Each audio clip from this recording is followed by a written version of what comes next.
Hi, minasan, konbanwa.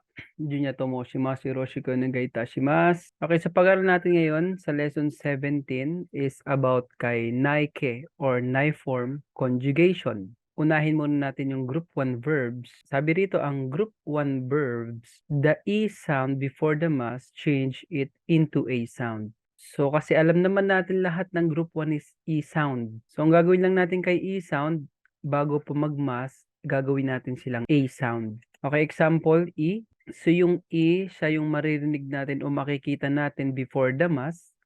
Haraimasu is to pay. So, gagawin lang natin, iuumit muna natin tong mas. So, pag naumit siya, haray yung matitira. Then, yung E na nasa dulo, papalitan natin ng A. Harawa. Ayan. Then, kapag napalitan na natin, lalagyan natin ng nai. So, ang nai form ni haraimasu is harawanai. Next natin yung chi.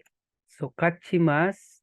Ganun ulit yung gagawin natin, Mina. Umit mo yung mas. Kachi matitira. Yung chi po ay magiging A sound. Yung chi is magiging ta. Then put nai. Katanai. Okay, yung nai form ni kachimas is katanai. Sa ri naman, bigay tayo ng words. Kairimas. Okay, yung kachimas is to win. Kairimas is to go home. Okay, kairi, kasi umit natin yung mas, then si ri, magiging A sound, magiging ra. So, kaira, then put nai. Kairanai. Okay, so yung mga polite na mga nai form yung masen. Haraimasen, harawanai. Kachimasen, katanai. Kairimasen, kairanai. Okay, next, group 1 pa rin tayo, B. Example, hakobimas. So, umit mo yung mas, hakobi po yung matitira.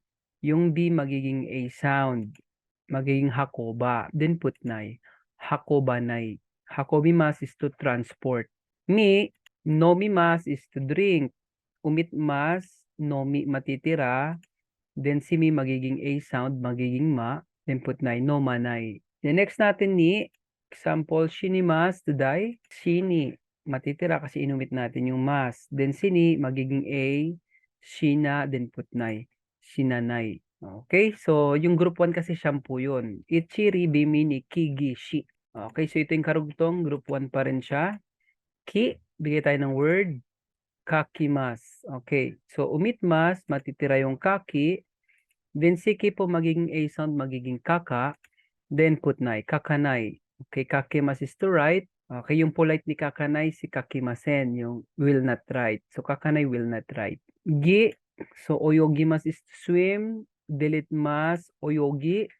Then sige po magiging A sound, oyoga. Then put nai, oyoga nai. Okay, then next natin, si shi yung pinakalas po. Kashimas, before the mas, nandun po yung shi. So, i-delete mo yung mas, matitira yung kashi. Then, si shi magiging A, kasa, then put nai.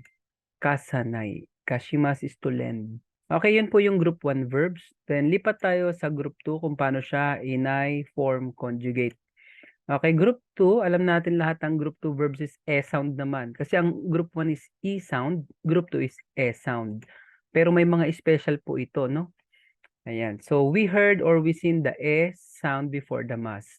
Kanina, yung group 1, we heard or we seen yung E sound before the mas. Ito naman E sound.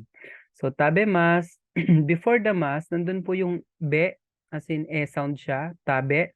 I-omit nyo lang po yung mas, matitira yung tabe, then put nai. Tabe nai. Okay, next natin, yung tabe mas is to eat. Nage mas is to throw. Umit mas, nage matitira, and put nai. Nage nai. Then, make mas is to defeat or to lose. Umit mas. Pansin natin yung ke is e sound. Then, make matitira. Then, next natin, ilagay lang natin si nai. Makinai. The next, karimas, ito po is E sound. Pero isa po siya sa mga special na group 2. Kaya ang gagawin natin sa kanya, mas form, delete, matitira si kari, at put nai. So, karinai. Okay, then last natin na verb, si group 3.